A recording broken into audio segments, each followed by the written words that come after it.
Rationnel et cartésien, il peut résoudre n'importe quelle énigme, les yeux fermés. Dossier des 10 présentatrices météo sur lesquelles JE s'est penché hier. Plainte pour harcèlement, menaces. Comment la police de Montréal a traité le dossier? David Shane, inspecteur-chef du service de police, est avec nous. Bonjour. Bonjour, M. Dumont. Est-ce que c'est un dossier que vous avez pris assez au sérieux? Oui, définitivement. Je comprends d'emblée que c'est pas la perception que les victimes en ont eue. Ce que je peux vous dire, la première chose, c'est que c'est complètement inacceptable, les lettres qui ont été envoyées. C'est cruel. On reconnaît, on voit toute la détresse que ça provoque, le sentiment d'insécurité, et on est solidaire avec les victimes. Je regarde aussi Mme Perron qui fait partie des victimes, et ça nous touche énormément. Alors, on est engagé, on est solidaire dans cette situation-là. On ne va pas accepter ça. La société ne doit pas accepter ce genre de lettres. Ça fait 7 ans qu'on l'accepte, là. Non, on l'accepte pas. On l'accepte pas, mais on fait rien. C'est pas, non, attention, M. Dumont. C'est pas parce que ça dure depuis 7 ans qu'on fait rien. Et c'est pas parce que personne n'a été arrêté que c'est acceptable. Ce n'est pas acceptable. Et d'ailleurs, je salue le courage des victimes d'avoir dénoncé, de collaborer à l'enquête et de prendre les ondes, d'être en direct comme ça. Je comprends qu'avec en arrière-pensée, parfois les inquiétudes, ça doit être extrêmement difficile. Alors, on les salue pour ça. La deuxième chose, si vous me permettez, on reconnaît d'emblée que la communication avec les victimes n'a vraiment pas été optimale. Et quand on a rencontré l'équipe de Cube en novembre, ils ont fait part de ces doléances-là. On a communiqué ça avec l'équipe d'enquête et ils ont reconnu, ils ont fait un peu le mea culpa là-dedans, ils ont regardé les méthodes. Quand vous dites la communication, c'est au point où, à plusieurs, on leur a dit, de Radio-Canada ou de TVA, t'es la seule, alors qu'elles étaient plusieurs, juste de pas leur indiquer, OK, tu fais partie d'un groupe, ça s'ajoute, on a déjà un dossier ouvert. Est-ce que c'est parce que vous êtes tellement perdu et compartimenté que vous le saviez pas que c'était le même dossier? Ou est-ce que vous disiez carrément pas la vérité à la personne en disant qu'elle était la seule plaignante, là? Bien, c'est aucune des deux réponses, M. Dumont. Et là, encore une fois, je comprends tout à fait la perception que ça a engendré. On accueille cette perception-là et je vous avoue que c'est une erreur. Le cas qui est rapporté, l'enquêteur qui a dit à une des victimes qu'elle était la seule, ce cas-là, on a réussi, là, avec l'information qui nous avait été donnée par l'équipe en novembre, on a réussi à trouver c'était où, là, cette erreur-là. Et dans le dossier, à un moment donné, l'enquêteur a fait appel à un autre enquêteur d'un autre module pour donner un coup de main avec des retours. Cet enquêteur-là a pris contact avec la victime. Et dans un dossier comme ça, c'est complexe. Hein? Il y a plus d'une 50aine de lettres qui ont été envoyées sur 7 ans. Et administrativement, là, ces dossiers-là entrent et c'est un peu des dossiers individuels qu'on met tous ensemble pour les travailler de front. Mais dans le dossier individuel de cette victime-là, cet enquêteur-là, qui n'était pas familier avec le dossier, a malheureusement répondu que la victime était la seule. C'est une erreur. Il savait juste pas. Exactement. Okay. Et on est vraiment désolé pour ça. Mais je vous assure que ce dossier-là, l'enquêteur, quand il a su ça, il l'a récupéré. C'est toujours très touché de parler de suspect dans une enquête parce qu'en ce moment, elle est active. Évidemment, depuis 7 ans, comme toute enquête qui dure de longue haleine comme ça, qui est compliquée parce qu'on n'a pas beaucoup de pistes d'enquête, il y a eu des hauts, il y a eu des bas. Il y a des personnes d'intérêt qui ont été ciblées à différents moments de l'enquête. La réalisation de différentes techniques d'enquête nous a amené à éliminer certaines personnes comme suspects potentiels.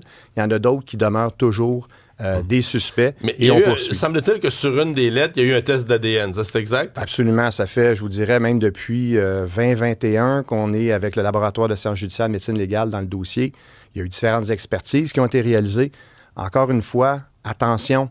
Je sais que c'est facile à juger là, de l'extérieur puis de penser qu'on n'a rien fait. C'est pas le cas.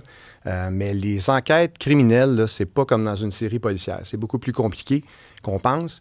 Parfois, on peut avoir un résultat d'ADN positif, mais ça fait pas en sorte que le test d'ADN correspond à une personne qui a rédigé la lettre. Alors, nous, il y a tout un travail d'expertise qui doit être fait. Non, mais ça amène vers un suspect, là, une personne d'intérêt. Là. Exactement, M. Dumont. Et c'est comme je vous dis, dans l'enquête, il y a des personnes qui ont été ciblées.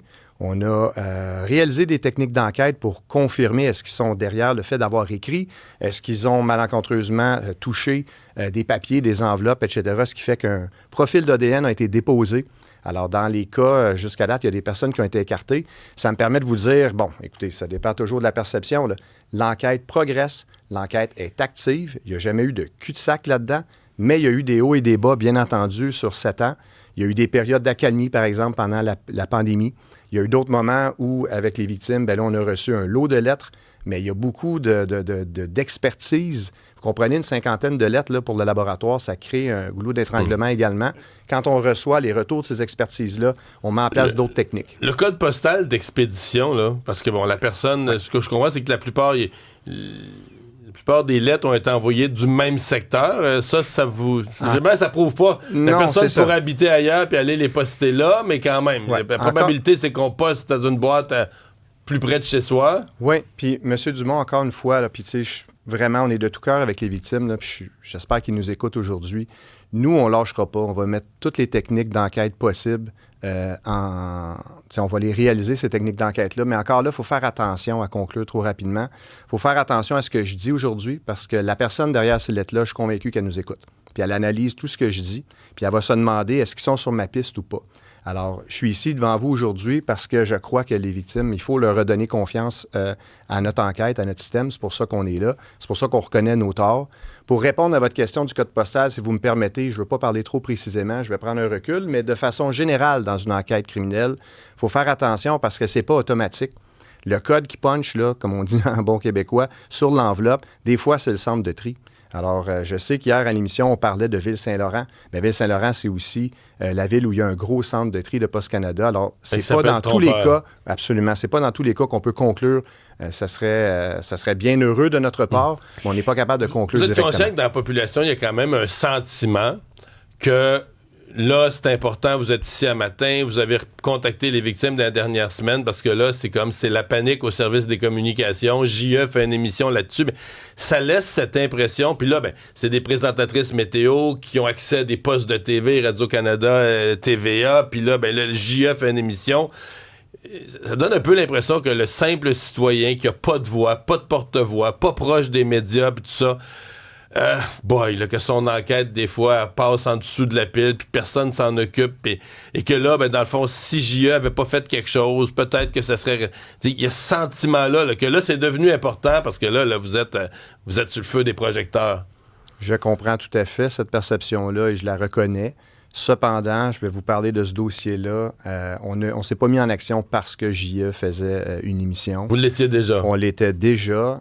J'ai eu moi-même des conversations avec les gestionnaires de cette équipe d'enquête-là, même avec l'enquêteur au dossier, qui est un enquêteur d'expérience de 20 ans d'expérience. Il est personnellement impliqué dans le dossier depuis 2021. Alors, ce n'est pas un dossier qui a changé de main à tous les 6 mois. Cet enquêteur-là est là depuis 2021. Alors, il y a une continuité, il y a une rigueur dans l'enquête, mais malheureusement, c'est long. Puis des fois, c'est trop long, mais on prend les dossiers comme ils sont avec les preuves, les indices qu'on a. Il y a plusieurs questions là, qui circulent sur notre messagerie texte, mais moi, j'en ai une au fait sur... on couvre souvent dans l'émission des nouvelles techniques d'enquête qui nous permettent de résoudre des crimes qui datent des années 50, 60. La question que je me pose, puis que plusieurs se sont posées aussi, c'est pourquoi dans un cas comme celui-là, qui a l'air... plus banal que de résoudre un meurtre de longue durée, pourquoi on n'est pas capable de faire quelque chose? Ça aussi, c'est une question qui a été posée. Bien, c'est une excellente question. Malheureusement, on n'est pas en mesure de résoudre tous les crimes rapidement.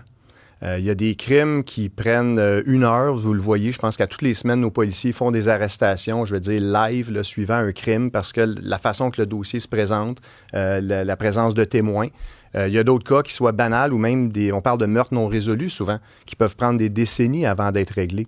Il n'y a pas de cause à effet direct entre la compétence d'un corps de police. Des fois, c'est tout simplement que le cas, la façon qu'il se présente, il n'y en a pas d'indice.